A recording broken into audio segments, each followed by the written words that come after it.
वाजपेयी भी इस वक्त हमारे साथ हैं। आप दोनों का बहुत स्वागत है हमारे साथ इस शो पर। और हम हमेशा लोगों के कंफ्यूजन्स को दूर करने की बात अपने शो पर जरूर करते हैं।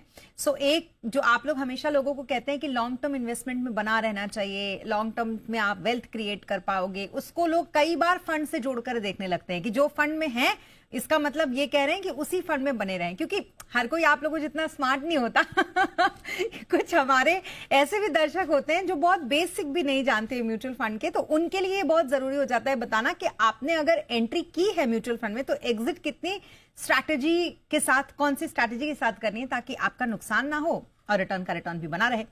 चलिए, अब ये तो हो गई, मैंने अपनी दर्शकों की तरफ से भावनाएं आपके सामने रख दी। अब क्षितिज आपसे शुरू करते हैं सबसे पहले कि म्यूचुअल फंड में अगर किसी ने इन्वेस्ट किया है तो उसको उस फंड से एग्जिट कब और किस तरीके से करना चाहिए और कब नहीं करना चाहिए, मतलब कब सही कब नहीं एक फंड से एग्जिट होना।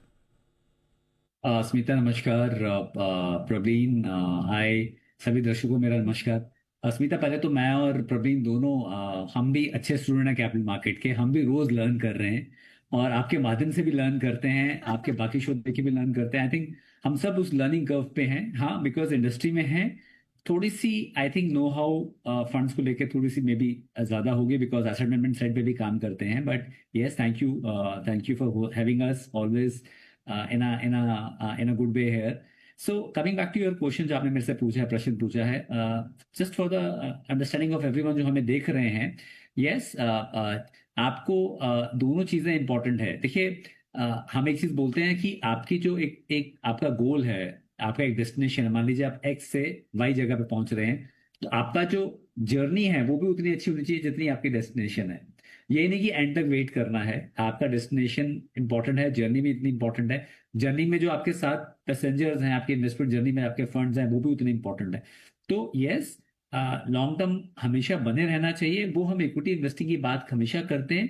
यस, सम टाइम आपको अपना फंड रिव्यू जब आप करते हैं तो आपको कुछ चीज़ों का ध्यान रखना चाहिए कि कब राइट एक मोमेंट है जहां पे आपको उस फंड से एग्जिट करके आपको एक नए फंड में जाना है। बिकॉज वो इसलिए इंपॉर्टेंट है क्योंकि जिस पर्पस से आपने वो फंड लिया है, शायद वो पर्पस या जो स्ट्रेटजी के कारण आपने फंड लिया, मान लीजिए आपने एक लार्ज कैप फंड लिया है या मान लीजिए एक फ्लेक्सी कैप फंड लिया है, वो लार्ज कैप में हो गया, पर आपने तो फ्लेक्सी कैप एलोकेशन लिया था। या जो जो जो जॉकी उस फंड को चला रहा है, फंड मैनेजर, वो उस फंड के साथ अलाइन नहीं रहा है, या एक्स वाई जेड कोई और रीजन हो सकता है जहां पे फंड का साइज बहुत डिफरेंट वेरिएबली बड़ा हो गया है। देयर आर मेनी रीजंस जहां पे एक सिस्टमैटिकली एग्जिट स्ट्रेटजी भी होनी चाहिए। क्योंकि इसलिए नहीं कि वो फंड अच्छा नहीं करेगा, इसलिए कि वो फंड ऑलरेडी अच्छा रिटर्न दे चुका है, शायद आने वाले टाइम में उतना अच्छा नहीं करे जितना पास्ट में किया है, और उसके एवज में जो नाम सामने आप फंड में जा रहे हैं वो बहुत काफी अच्छा करेगा। So looking at various nuances of capital gain, taxes, everything, उसके बाद आपको डिसीजन लेना चाहिए कि हाँ, जहां पे आपको 1-2% का डेल्टा मिल सकता है आपको स्विच करना चाहिए और एग्जिट स्ट्रेटजी भी बनानी चाहिए। आपने ये बिल्कुल सही कहा कि जर्नी भी इंजॉय करनी बहुत ज़रूरी होती है। और अगर आप लोग कश्मीर गए होंगे या लद्दाख गए होंगे तो आपने देखा होगा कि वहां तो डेस्टिनेशन पर कब पहुंचेंगे इसकी चिंता ही नहीं होती, क्योंकि जर्नी इतनी खूबसूरत होती है उन रास्तों से गुजर के। लेकिन सेम वही बात पोर्टफोलियो में तब लागू होगी जब आपके पास इस इन्वेस्टमेंट की जर्नी में अच्छे फंड्स हों। यहाँ पर प्रवलीन, आप कैसे समझाएंगी लोगों को कि आपके म्यूचुअल फंड में जो फंड्स आपने सेलेक्ट कर रखे हैं आपको हमेशा उसमें नहीं बने रहना, क्योंकि एक तरफ आप ही लोगों के मुंह से दर्शक ये सुनते हैं कि आपको लॉन्ग टर्म इन्वेस्टमेंट पे बने रहना है। इन दोनों में फर्क क्या होता है प्रवलीन? जी। Hello Smita, and great to be here on the show with Kshitij. बहुत दिन बाद हम साथ में एक शो कर रहे हैं। सो ऑलरेडी क्षितिज ने बहुत खूबसूरती से कुछ पॉइंट्स डिस्कस कर लिए हैं स्मिता, जो इन्वेस्टिंग के हैं। और डेफिनेटली ये जो जर्नी है, इसी का अगर मैं उदाहरण लेते हुए आगे चलूं तो बीच में अगर कभी रास्ता कहीं पे थोड़ा खराब आ रहा हो तो डाइवर्जन्स भी लेने पड़ते हैं। कई बार आप जिस रूट को फॉलो कर रहे हैं उस रूट में आपको कुछ बदलाव करने की जरूरत पड़ सकती है डिपेंडिंग ऑन द सिचुएशन। तो हम डेफिनेटली ये बोलते हैं कि आपने पॉइंट ए से पॉइंट बी की जब जर्नी की शुरुआत की है तो आपको पूरा पॉइंट बी तक जाना है। सो उसको हम एक लॉन्ग टर्म इन्वेस्टिंग का नाम देंगे। बट स्मिता, उस रिजिडिटी को हम नहीं मेंटेन करेंगे कि अगर आपने मान लीजिए 2016 में किसी स्कीम में निवेश किया, ऐसा नहीं है कि 26 तक वही स्कीम बने रहनी है।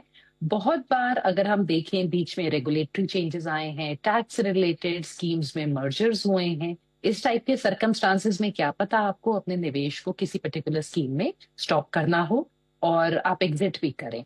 तो ये पहली सिचुएशन हो गई जहां पे आप एग्जिट स्ट्रैटेजी अपनी मतलब जो एक कॉल ले सकते हैं स्कीम में से। सेकंड स्मिता, जब आप अपने मान लीजिए आपका कोई गोल पोस्ट ही चेंज हो गया, आप निकले थे कि आप एक्स पॉइंट से वाई पॉइंट पे जा रहे हैं, पर मान लीजिए बीच में कोई प्लानिंग में चेंज आ गया है, आपके गोल्स में कोई परिवर्तन है, तो उसके हिसाब से भी शायद आपको अपनी स्कीम को एग्जिट करना पड़े, या आप कोई परिवर्तन करना चाहते हैं। मान लीजिए हमारे पास भी ऐसे बहुत निवेशक आते हैं जो कई बार बोलते हैं नहीं बस मुझे 2-3 साल में पैसा चाहिए होगा, एंड आफ्टर 6 मंथ्स और 1 ईयर वो कहते हैं कि नहीं, जो मेरा घर लेने का प्लान था या जिस चीज के लिए मैंने पैसे रखे थे, अब मुझे उस चीज की जरूरत नहीं है, अब मैं लंबे टाइम से रख सकता हूँ। तो डेफिनेटली हम वहां पे चेंज करते हैं, तो वहां पे हम गलत नहीं हो जाते अगर हम वो चेंज कर रहे हैं। So that is the second point कि आपके गोल्स के हिसाब से आपको वो परिवर्तन लाना है, तो वो एग्जिट डेफिनेटली वहां करना पड़ेगा आपको।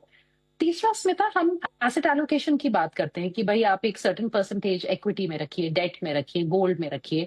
अगर वो asset allocation depending on the market scenario बहुत ज्यादा ऊपर नीचे हो गई है, 5 to 10% इज ओके, पर उससे ज्यादा अधिक हो गई है, देन ऑल्सो स्मिता आपको रिक्वायरमेंट हो सकती है कि आप एग्जिट कॉल्स लें और अकॉर्डिंगली अपनी एसेट एलोकेशन को वापस जो आपकी रिस्क और रिटर्न एक्सपेक्टेशंस के हिसाब से सूटेबल है, आपको आपके गोल्स तक पहुंचाती है, उसके हिसाब से उसको रीसेट करें। एंड उसके अलावा डेफिनेटली समटाइम्स, जैसे हम 2024 में बात कर रहे थे, तो उस टाइम पे मार्केट्स में बहुत यूफोरिया था, तो कई बार कुछ निवेशक ये भी चाहते हैं कि मेरा कोई गोल नहीं है, पर मैं थोड़ा प्रॉफिट बुकिंग करना चाहता हूँ। तो अगर आपको लगता है कि आपने अपनी एक स्पेसिफिक आपके माइंड में एक रिटर्न परसेंटेज थी, आपने अचीव कर ली है, तो आप डेफिनेटली वहां पे भी एग्जिट कर सकते हैं। परंतु अगर आप फियर या ग्रीड के चक्कर में एग्जिट कर रहे हैं, वो मत करिए। अगर आप सिर्फ रिटर्न्स देख के या लो रिटर्न्स देख के एग्जिट कर रहे हैं स्मिता, वो गलत होगा। और एक क्लैरिटी के बिना कि आपने अपनी प्लानिंग को एक तरफ कर दिया है और जैसा आपका मन हो रहा है, जब हम भावुक होके कोई डिसीजंस लेते हैं, उसके चलते आप ऐसे एग्जिट्स मत करिए। और इसका एक छोटा छोटा सा उदाहरण है, अगर हम अभी पिछले सितंबर 2024 से लेके अब तक की बात करें, आज भी निफ्टी -8.5% रिटर्न्स पे है। इसका ये मतलब नहीं है कि हम वहां से निकल के कहीं और जाएं। अगर आपकी लॉन्ग टर्म प्लानिंग है तो आप उसमें बने रह सकते हैं। एट द सेम टाइम, जब हमने डेट फंड्स में चेंजेस देखे थे टैक्सेशन को लेके, वहां पे बहुत सारे HNIs को फिर जो टैक्सेबल एट स्लैब रेट वाला उसका कॉन्सेप्ट था, वो नहीं उनको बेसिकली सूटेबल था, तो वहां पे वो चेंजेस लाजमी थे करने। तो डेफिनेटली अंडर परफॉर्मेंस के चलते और इन सारे जो कारण हैं जो मैंने गिनाए, इनके चलते एग्जिट कॉल्स लेना जरूरी है, even in are long term investing journey. अब एक चीज जो मैं थोड़ा जल्दी जल्दी समझना चाहूंगी आप लोगों से, क्योंकि बहुत सारा कुछ है समझने के लिए और टाइम हमारे पास कम होता है। क्षितिज, मुझे सबसे पहले एक बात समझाइए, अगर फंड कोई खराब प्रदर्शन कर रहा हो तो क्या एकदम से एग्जिट हो जाना चाहिए या थोड़ा रुक कर देखना चाहिए उस फंड में, मतलब 1-2 साल वेट करना चाहिए? Smita, 7 to 8 quarters one should give. मेरे ख्याल में 2 साल का आपको कूल ऑफ टाइम देना चाहिए, बिकॉज कई बार क्या होता है कि आपकी स्ट्रेटजी प्ले आउट नहीं होती है। स्पेसिफिकली ये flexi cap, multi cap, large cap 100 जो फंड्स होते हैं उनमें आपको देना चाहिए। स्मॉल और मिड कैप में कई बार रजिस्ट्रेशन और लंबा होता है। अगर आप मान लीजिए 2017 जैन में आ गए स्मॉल कैप में, तो 17 का 18-19 कई बार वो 3-4 साल का रिटर्न आपका पहले 2 साल का नेगेटिव रहा, फिर 2 साल का अच्छा नहीं रहा रिटर्न, बिकॉज 2018 में आपका GST आया, लॉन्ग टर्म कैपिटल गेन आया, कैटेगराइजेशन चेंज हुई म्यूचुअल फंड की, तो वहां पे आपका जस्टेशन 5 साल का होता है। तभी हम कहते हैं कि स्मॉल और मिड कैप का अलाइनमेंट आपका लॉन्ग टर्म गोल्स के साथ होना चाहिए, which are in excess of 7 years। So yes, अगर आपको लग रहा है कि एक लार्ज कैप ओरिएंटेड या जहां लार्ज कैप का एलोकेशन रहता है फंड्स में, जैसे फ्लेक्सी कैप है, मल्टी कैप है, जहां पे आपको लग रहा है 2 साल तक रिटर्न नहीं आ रहा है, और मेरे हिसाब से बिकॉज आपका ये हार्ड मनी है, लेवल 2 जाना चाहिए आपको। आप उसकी टॉप 8-10 होल्डिंग्स देखिए। अगर आपको लग रहा है कि वो बिजनेसेस अगर और लंबा रजिस्ट्रेशन ले सकते हैं, या फंड मैनेजर का 1-2 और फंड्स आप एनालाइज कीजिए जहां पे रिटर्न बेटर आ रहा है पर इस फंड में नहीं आ रहा है, then this is a time कि आप एक कॉल लें। आप एक बार डिस्कस करें। अगर आप सीधा इन्वेस्ट कर रहे हैं म्यूचुअल फंड हाउस के साथ, you can approach mutual fund house. अगर आप किसी पार्टनर के थ्रू इन्वेस्ट करते हैं, आप उनको अप्रोच कर सकते हैं। RIA के थ्रू करते हैं, उनको कर सकते हैं। उनके थ्रू बात करके अगर कॉल लेना है तो कॉल लीजिए और उसे आप रिडीम कर लीजिए। मैं एक चीज बोलूंगा इसमें लास्ट कि अगर आप ये चीज फेब मार्च में चल रही है तो कोशिश कीजिए, अगर एलोकेशन बढ़ा है तो आपका जो कैपिटल गेन का बेनिफिट है 1.25 लाख तक का एग्जाम्पशन का है, तो कुछ इस साल में कर लीजिए, कुछ अगले साल में कर लीजिए, ताकि टैक्स लायबिलिटी भी आपके ऊपर कम से कम आए। So I think, but rather than just riding a horse जो नहीं भाग पा रहा है, अब सोचो कि मेरा पॉजिटिव होगा, अगर आपने कॉल ले लिया है then it's better to exit rather than sticking on to it. पर प्रवीण, आपसे भी इसी तरीके का सवाल, एओएम देखकर भी क्या, अगर कोई एओएम बहुत बड़ा होता जा रहा है, स्पेशली अगर वो मिड कैप या स्मॉल कैप का फंड आपके पास है, तो उसको देखकर भी एग्जिट करना चाहिए? दूसरा, एनएवी देखकर भी एग्जिट करना चाहिए? पहले मैं एनएवी को उठाती हूँ। उसमें था एनएवी की मूवमेंट का मतलब है कि टेक्निकली हम रिटर्न्स को देख रहे हैं कि आज मान लीजिए अगर हम किसी एनएफओ को उठाएं तो क्या पता किसी व्यक्ति को लगे मैंने 10 रुपए पे लिया था, आज मेरे एनएवी 8 रुपए हो गया है तो मैं एग्जिट कर लूं। तो यानी कि हम शायद बहुत मायोपिक व्यू यानी कि बहुत शॉर्ट टर्म व्यू लेके वो कॉल ले रहे हैं। तो यहाँ पे सिर्फ इन्वेस्टर का डिस्कम्फर्ट है क्योंकि एनएवी के बहुत ज्यादा गिरावट से उनका यानी कि रिटर्न कम आ रहा है और कोई भी इन्वेस्टर उस चीज से कंफर्टेबल नहीं होता है। तो जैसे अभी क्षितिज ने समझाया कि हमें अगर हम अंडर परफॉर्मेंस को देख रहे हैं या अगर हम एनएवी की मूवमेंट को देख रहे हैं और जहां पे हमें लो भी होती हुई दिखाई दे रही है अपनी एनएवी, वहां पे आपको थोड़ा वक्त देना है। अगर ऐसा है कि मार्केट तो बहुत तेजी से भाग रही है, कैटेगरी भी भाग रही है और सारे पेयर्स भी भाग रहे हैं और बेंचमार्क भी भाग रहा है, तब आपका रिटर्न नहीं चल रहा है, तो डेफिनेटली आपको उस चीज पे थोड़ा गौर करने की जरूरत है। बट एक जनरल वीकनेस भी होती है, जैसे इस टाइम पे मार्केट्स थोड़ी सी स्लगिश चल रही हैं, पिछले अगर हम 1.25 साल की बात करें, 1.5 साल की बात करें, तो ऐसे टाइम पे आप एनएवी के बेसिस पे एग्जिट कॉल डायरेक्टली मत लीजिए। जहां तक एयूएम का सवाल है इसमें था, आई थिंक मार्केट्स भी काफी हमारी डीप और लार्ज होते जा रही हैं। जो साइज होता था किसी स्मॉल कैप कंपनी का 10 साल पहले, आज उससे बहुत अलग है। तो अगेन एयूएम बहुत छोटा या बहुत बड़ा, हम कई बार डेफिनेटली उस पर बोलते हैं। छोटे में ये प्रॉब्लम होती है कि आपको लगता है कि आप आप उसी, मान लीजिए अगर सिर्फ 50 करोड़ का फंड है और आप 5 करोड़ लगाना चाहते हैं, तो आप अकेले ही काफी ज्यादा बड़े इन्वेस्टर बन जाते हैं उस फंड में। तो डेफिनेटली वो उस तरीके का गणित नहीं बन के आना चाहिए। बट जहाँ पे एयूएम्स आर वेरी बिग, अगर आपको लगता है कि उस फंड हाउस की कोई स्ट्रैटेजी है जो उस बड़े एयूएम को कॉम्बैट कर पा रही है, इसका एक उदाहरण है जैसे निपॉन स्मॉल कैप। उनका of course in the small cap largest portfolio है। उनके ऑलमोस्ट 200 स्टॉक्स हैं, पर उन्होंने जैसे लार्ज कैप से भी थोड़ी एलोकेशन ले रखी है। तो अगर उसको वो सरकमवेंट कर पा रहे हैं किसी चीज के द्वारा और आपको परफॉर्मेंस डिलीवर कर पा रहे हैं, देन वो सोनली रीजन नहीं होना चाहिए एग्जिट कॉल का। सो उसको आप आइसोलेशन मत लीजिए, बेसिकली एनएवी या फिर एयूएम को आइसोलेशन में मत लेके डिसीजन लीजिए। जैसे आपने इस दोनों को ही समझाया। और अब क्षितिज, मैं आपसे समझना चाहूंगी दो सिचुएशंस जो कि हमने पिछले काफी दिनों से देखी भी। वॉलेटिलिटी जिस तरीके से मार्केट में थी, लोगों ने बहुत ज्यादा उन फंड से भी एग्जिट किया जिससे उन्हें नहीं करना चाहिए था। दूसरी तरफ अंडर परफॉर्मेंस वाले जो फंड्स होते हैं उनके पोर्टफोलियो में वो, सो वॉलेटिलिटी को देखकर सच में एग्जिट करना चाहिए या फिर अंडर परफॉर्मेंस को ध्यान में रखकर एग्जिट करना चाहिए? दोनों में डिफरेंस क्या है? अस्मिता, इस मार्केट में तो दोनों ही चीजों में एग्जिट नहीं करना चाहिए। वैसे एक नॉर्मल मार्केट है जहां पे रिटर्न नहीं बन रहा है एंड मार्केट टाइम करेक्शन हो रहा है। टाइम करेक्शन का मतलब होता है कि आपका मार्केट उसी लेवल पे रेंज बाउंड में रह रहा है और समय बीतता जा रहा है। क्वार्टर क्वार्टर आपका मार्केट का रेंज बाउंड है जो 2024 अक्टूबर से लेके 2025 अक्टूबर तक आपका रहा था। टाइम करेक्शन में हम गए थे तो वो एक था कि मार्केट वही 25-26 हजार के आसपास रहता था, नीचे जाता था, ऊपर आता था। अब प्राइस करेक्शन हुआ है तो वॉलेटिलिटी के जो हिसाब से है, अगर मार्केट वॉलेटाइल है और उस कारण से आपका रिटर्न नहीं बन रहा है उस मार्केट में, अगर ऐसा है तो एग्जिट करने का मतलब नहीं है first of all, because markets हर साल आपको 12, 13, 14% रिटर्न नहीं देगी। पर इन अ ब्रैकेट ऑफ, अगर 6 साल अगर 12% से अंडरलाइन पोर्टफोलियो बढ़ रहा है या 14-15% से बढ़ रहा है तो आपका पैसा डबल हो सकता है, पॉसिबिलिटी है। पर हर साल नहीं होगा। इक्विटी मार्केट में ऐसे नहीं होता कि हर साल पैसा डबल होता है। रही बात अंडर परफॉर्मेंस की, मैं बात करूं, अगर एक एक थीम है, मान लीजिए पावर सेक्टर है, एक मैं एग्जांपल ले रहा हूँ, या बैंकिंग फाइनेंशियल है, उसमें बाकी फंड अच्छा कर रहा है और ये फंड अच्छा नहीं कर रहा है और क्वार्टर अच्छा नहीं कर रहा है, जैसे फोकस स्ट्रेटजी का फंड है, कोई और ऐसी कोई स्ट्रेटजी का फंड है, जब वो अच्छा नहीं कर रहा और ऐसा 1.5-2 साल आ गया है, फिर आपको कॉल लेना पड़ेगा कि because fund manager is not ready to move the portfolio और उसमें वो नहीं परफॉर्म कर पा रहा है और उसी थीम में बाकी फंड्स बहुत अच्छा कर रहे हैं, मतलब नॉट 1-2 बट काफी कैटेगरी फंड्स अच्छा कर रहे हैं, तब आपको कॉल लेना पड़ेगा। नहीं, I think there is a better portfolio manager, better strategy जहां पे आप जा सकते हो, वहां पे आप एग्जिट ले सकते हो। अगर अगर लग रहा है कि पूरा पूरा फंड बास्केट ही अच्छा नहीं कर रहा है उस थीम में, मान लीजिए पावर सेक्टर की कोई नेगेटिव न्यूज आई है, सारा पावर सेक्टर का पोर्टफोलियो ही अच्छा नहीं कर रहा है क्रॉस म्यूचुअल फंड, तो फिर कॉल लेने का मतलब नहीं है। Then you have to wait कि आप उस थीम में रहना चाहते हैं या नहीं रहना चाहते हैं। नहीं रहना चाहते हैं तो शिफ्ट कीजिए, पर यहां से दूसरी जगह जाने का कोई पर्पस नहीं है। बहुत अच्छे से समझ लिया, लेकिन अब हम आगे आप लोगों से ये भी समझेंगे कि अगर हम इस वक्त यानी कि कोई भी अपने पोर्टफोलियो में किसी भी तरीके का चेंज करना चाहता है तो फिर किस तरीके से वो कौन सी स्ट्रैटेजी के जरिए एग्जिट कर सकता है अपने फंड से, वो जानेंगे एक ब्रेक के बाद।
ब्रेक बाद एक बार फिर आपका स्वागत है। म्यूचुअल फंड में सिर्फ निवेश ही नहीं बल्कि उससे एग्जिट की भी होनी चाहिए एक प्रॉपर स्ट्रैटेजी आपके पास, और वही समझाने के लिए हमारे साथ दो खास मेहमान लगातार बने हुए हैं। हमारे साथ क्षितिज महाजन और प्रवीण वाजपेयी इस वक्त हैं। प्रवीण, अब आपसे मैं समझूंगी कि लगातार हम ये देखते हैं कि कई बार लोग परेशान होकर या फिर एक्साइटमेंट में आके हम देखते हैं एग्जिट कर लेते हैं। क्या ऐसे में टैक्सेशन का ध्यान या फिर एग्जिट लोड का ध्यान जब भी आप एग्जिट करें किसी फंड से तो रखना बहुत ही ज्यादा इंपॉर्टेंट होता है? जी स्मिता, अगर कोई इस टाइप का थोड़ा हेस्टी डिसीजन या मान लीजिए सिर्फ रिटर्न के बेसिस पे परेशान होकर निकल रहे हैं तो शायद वो नहीं देखना चाहेंगे कि उनका क्या नुकसान हो रहा है या क्या एग्जिट लोड्स लग रहे हैं। बट आइडियली जब भी हम एक स्ट्रैटेजी, अगर एक सोची समझी स्ट्रैटेजी को यूज कर रहे हैं, तो जैसे शुरुआत में अभी सिस्टर ने मेंशन किया था कि जैसे मान लीजिए आपने एक डिसाइड कर लिया है, हम हमेशा सलाह देते हैं कि आप जब रिव्यू कर रहे हैं अपने पोर्टफोलियो को, और पोर्टफोलियो ना 6 महीने में एक बार आपको डेफिनेटली रिव्यू करना चाहिए। मान लीजिए आपको कोई फंड थोड़ा सा लग रहा है कि अंडर परफॉर्म करना शुरू हो रहा है, आप उसको एक अंडर चेक उसके सामने लिख के रख लीजिए। एंड अगर लगातार कुछ क्वार्टर्स के बाद भी अंडर परफॉर्म कर रहा है और आपने मन बना लिया है कि इससे निकलना है, तो डेफिनेटली एक स्ट्रैटेजी हो सकती है, जब टैक्सेशन की बात हो रही है, कि आप उसको 2 फाइनेंशियल ईयर्स में स्प्लिट कर सकते हैं। अगर आपका साल भर भी नहीं हुआ है तो आइडियली आपको मिनिमम साल तो वैसे भी किसी स्कीम को देना चाहिए, और इनफैक्ट उससे ज्यादा देना चाहिए, बट डेफिनेटली तब शॉर्ट टर्म के टैक्सेस आप पे पड़ेंगे। अगर 1 साल से अधिक आपने रख लिया है, आपकी एसआईपी नहीं थी स्मिता, तो वहां पे आपका directly long term capital gains चलेंगे। अगर आप आज ही एसआईपी स्टॉप करके निकालेंगे तो आपका कुछ शॉर्ट टर्म में आ जाएगा, कुछ लॉन्ग टर्म में, बट इस चीज पे गौर आइडियली देना चाहिए। लाइकवाइज आप ये भी सोच सकते हैं कि जब आप टैक्सेस को देख रहे हैं तो आपका क्या कोई ऐसा डिसीजन पास में आ रहा है, मान लीजिए आपको लग रहा है कि मेरा एक फंड अंडर परफॉर्म कर रहा है, पर 1 साल बाद ही आपको किसी गोल के थोड़े पैसे की जरूरत है, मे बी आप उसको होल्ड कर सकते हैं उस टाइम तक, और एक जब आप गोल के लिए उसको रिडीम करेंगे तो आपको थोड़ा सा दुख भी कम होगा उस पे प्रॉपर्टी टैक्सेस देने का, तो आप उसकी मैपिंग थोड़ी चेंज कर सकते हैं। मतलब एक फंड अगर कोई 10 साल के बाद के लिए मैप था और कोई दूसरा फंड मान लीजिए 1 साल के बाद के लिए मैप था, तो आप उसको रिवर्स कर सकते हैं अगर यहाँ सूट करता है तो। उसके अलावा डेफिनेटली एग्जिट लोन्स इंपॉर्टेंट है। इक्विटी में ज्यादातर हमने देखा है साल भर तक आपके एग्जिट लोन्स लगते हैं। इसमें तो वो फर्दर आपका कम कर देंगे कॉर्पस जो निकल के आ रहा है, तो उस पर भी ध्यान होना चाहिए। और उसके अलावा आई थिंक सबसे इंपॉर्टेंट है कि आपके गोल पे क्या इम्पैक्ट हो रहा है उस एग्जिट का। क्या आपने एग्जिट करके उसको री इन्वेस्टमेंट की भी कोई स्ट्रैटेजी सोच रखी है? वो भी बहुत क्रूशल है, बिकॉज आपका एग्जिट ज्यादा इजी होगा, पर आपने जब पैसा आपके पास आता है इसमें था, देन हाउ इज इट री इन्वेस्टेड और आप उसको कहाँ लगाएंगे, किस स्कीम में। तो वो जो री इन्वेस्टमेंट स्ट्रैटेजी है वो भी उस टाइम पे सोचनी बहुत जरूरी है। और इसके अलावा डेफिनेटली आपकी एसेट एलोकेशन पे क्या फर्क पड़ेगा। अगर आज आप घबरा के इक्विटी से निकल रहे हैं और डेट में डाल रहे हैं, तो अगर आपको लॉन्ग टर्म के गोल्स के लिए इक्विटी की ज्यादा जरूरत है, तो वो आपने अपना प्रपोर्शन खराब कर दिया। तो उस चीज पे अगेन गौर देना जरूरी है। तो इन फैक्टर्स का ध्यान देते हुए ही डेफिनेटली आपको एक सोची समझी एग्जिट स्ट्रैटेजी के साथ ही डिसीजन लेना चाहिए। बेहतर स्ट्रैटेजी जो आपने यहाँ पर समझाई। और अब क्षितिज, आपसे मैं ये समझना चाहूंगी कि क्या जैसे हम इन्वेस्ट करते हैं तो हम कहते हैं ना कि आपको हमेशा इन्वेस्ट करने से पहले अपने गोल तय करने चाहिए कि आपको दरअसल पैसा लगाना कहाँ है। क्या जब हम एग्जिट करते हैं तब भी हमें ये सोचना चाहिए कि पैसा हमें किस गोल के लिए चाहिए, हमें किस चीज के लिए पैसा निकालना है, और अगर निकालना है तो क्या उसके भी जैसे SIP, STP, SWP इस तरीके के एग्जिट के भी तरीके होते हैं? क्षितिज, आप म्यूट पर हैं। I am sorry. मैं प्रवीण इतना अच्छे से समझा रही थी, मैं डिस्टर्ब नहीं करना चाहता, इसलिए मैंने म्यूट कर दिया था अपने आप को। तो जब भी आप अपना इन्वेस्टमेंट प्लान करते हैं, जैसे गोल के हिसाब से प्लान करते हैं, उसी तरह से आपका एग्जिट स्ट्रेटजी भी प्लान होना चाहिए। आई थिंक जब आप देखिए एग्जिट, अगर फंड्स आप ठीक कर रहे हैं और आपको पता है यू आर अप्रोचिंग योर सम गोल, मान लीजिए आपके किड्स का एजुकेशन का गोल है और आपको 1 साल में पैसे चाहिए, आपने जो टारगेट अमाउंट किया था, मान लीजिए आपने 25 लाख सोचा था, वो आपने अचीव कर लिया, तो उस केस में क्या होगा कि आप अपने आप को सेव करेंगे, आप एग्जिट प्लान करेंगे और वहां से पैसे को किसी लिक्विड एसेट में ले जाएंगे, आर्बिट्राज फंड है, लिक्विड फंड या ओवरनाइट फंड में ले जाएंगे, ताकि कल को मार्केट फॉल के कारण इशू नहीं आए। दूसरा, मान लीजिए आपके किड्स की मंथली फीस का गोल है, कोई आपको पे करना है, उसके लिए आपको पूरा एग्जिट करने की जरूरत नहीं है, आप SWP कर देंगे। मान लीजिए 25,000 मंथली फीस जानी है, तो आपने 25,000 का मंथली से SWP लगा दिया, ताकि SWP इतना टैक्स एफिशिएंट टूल है स्मिता, यू बी सरप्राइज कि इनिशियल जैसे आपका कैपिटल गेन 12.5% है SWP में, बिकॉज फीफो करके निकलता है फर्स्ट इन फर्स्ट आउट, तो आपका इम्पैक्ट ऑलमोस्ट, अगर 20 साल के बाद भी शुरू कर रहे हैं तो इनिशियल तो आपका इम्पैक्ट हाफ रिड्यूस हो जाता है उसमें, तो आप SWP कर देंगे।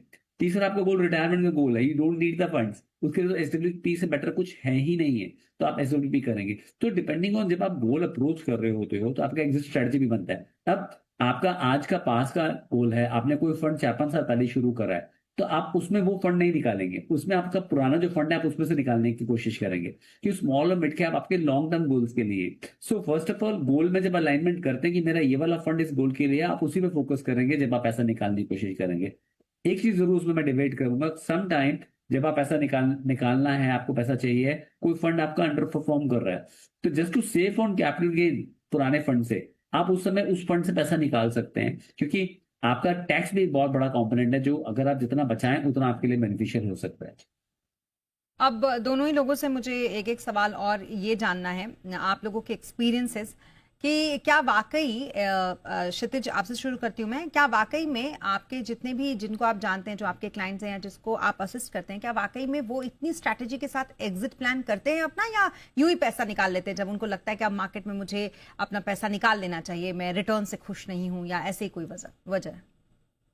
दो तरह के इन्वेस्टर हैं स्मिता। एक जो बिल्कुल लॉन्ग टर्म में बिलीव करते हैं, उनको लगता है कि that they are enjoying the benefit of compounding in equity, and ये पैसा मैं अपनी नेक्स्ट जनरेशन के लिए बना के जा रहा हूँ। वहां पैसा नहीं निकलता है। इनफैक्ट वी ट्राई कि जब मार्केट गिरती है या ऐसा वॉलेटाइल टाइम हो, तो थोड़ा टॉपअप लेके एग्जिस्टिंग फंड्स में जहां जहां लगा सकते हैं पैसा लगाएं। दूसरे इन्वेस्टर्स हैं जहां पे, जो नए इन्वेस्टर्स हैं अभी, जहां पे उन्होंने अभी मार्केट फॉल देखा नहीं है, तो इस फॉल में थोड़ा वो घबराते हैं, पर आपको उनको हैंडल करना पड़ता है। उनको बताते हैं हम यही है कि देखिए, एक तरफ आपका इन्वेस्टमेंट रिटर्न है और एक तरफ इन्वेस्टर रिटर्न है। उसी इन्वेस्टमेंट का रिटर्न इन्वेस्टर रिटर्न से इसलिए बेटर है बिकॉज इन्वेस्टर हमेशा नहीं रहता है टाइम फ्रेम के लिए, इन्वेस्टर अंदर बाहर होता रहता है। अगर फंड अच्छा है तो निकलने की जरूरत नहीं है, तो वहां पे ये प्रैक्टिस नहीं होता है। आई थिंक ऐसे शोज इनेबल करेंगे, लर्निंग में लोगों को हेल्प करेंगे that why it is important to review but not to exit. अगर एग्जिट करना है तो रीजन हमने आज आपको जीरो डाउन किए हैं, कौन कौन से रीजन है, बट यस रिव्यू इंपॉर्टेंट है। At the same time just don't exit because आपकी 100 की चीज 200 हो गई है। You'll be surprise. लोग आज भी एक शो में लोग मल्टीबैगर आइडिया पूछ रहे थे, मैं आपको बता सकता हूँ 12 ऐसे 13 ऐसे म्यूचुअल फंड है जो 1000 से ऊपर के नैव के हैं। तो 10 की नैव 1000 की हो गई, तो 100 टाइम आपके पास म्यूचुअल फंड अवेलेबल है। सो प्लीज अंडरस्टैंड ये इतना कॉम्प्लिकेटेड नहीं जितना आप सोचते हैं, बट आपको समय देना पड़ेगा कंपाउंडिंग को प्ले आउट होने के लिए। बस समय नहीं, इसलिए प्रवीण एक लाइन में मैं चाहूंगी आप अपना एक्सपीरियंस शेयर करें। बिल्कुल Smita, I think almost same as what Shikhit said कि जो न्यू इन्वेस्टर्स हैं उनको डेफिनेटली इस टाइम पे आपको समझाना पड़ता है, हैंड होल्ड करना पड़ता है कि मार्केट की वॉलेटिलिटी है, अंडर परफॉर्मेंस ऑफ स्कीम्स नहीं है। पर जहाँ लॉन्ग टर्म इन्वेस्टर्स हैं जो लॉन्ग टर्म इन्वेस्टिंग को समझते हैं, वहां पे भी कई बार हम एग्जिट कॉल लेते हैं डिपेंडिंग ऑन कि हमने उस स्कीम को उतना टाइम दे दिया है और वहां पे परफॉर्मेंस इंप्रूव नहीं हुई है। बट अगर आपने शुरुआत में से ही थोड़ा सोच समझ के डिसीजंस लिए हैं जी। तो वो कम करने की जरूरत पड़ती है। बट जहां जहां जरूरत है डेफिनेटली वो हल्की सी, जिसको कहते हैं प्रूनिंग करनी चाहिए, जैसे हम पौधे की करते हैं तो हाँ। उसको, ताकि वो अच्छा हेल्दी बने, वैसे ही अपने पोर्टफोलियो में भी छोटा मोटा अगर हम एग्जिट कॉल्स लेने हैं, प्रूनिंग करते हैं तो वो कर लेना चाहिए। बिल्कुल बिल्कुल। चलिए इसी के साथ थैंक यू सो मच हमारे साथ इस शो पर जुड़ने के लिए Kshitij, thank you so much Praveen हमारे साथ इस शो पर जुड़ने के लिए। और इसी के साथ इस बुलेटिन में फिलहाल इतना ही। आप बने रहें सी बिजनेस के साथ। नमस्कार।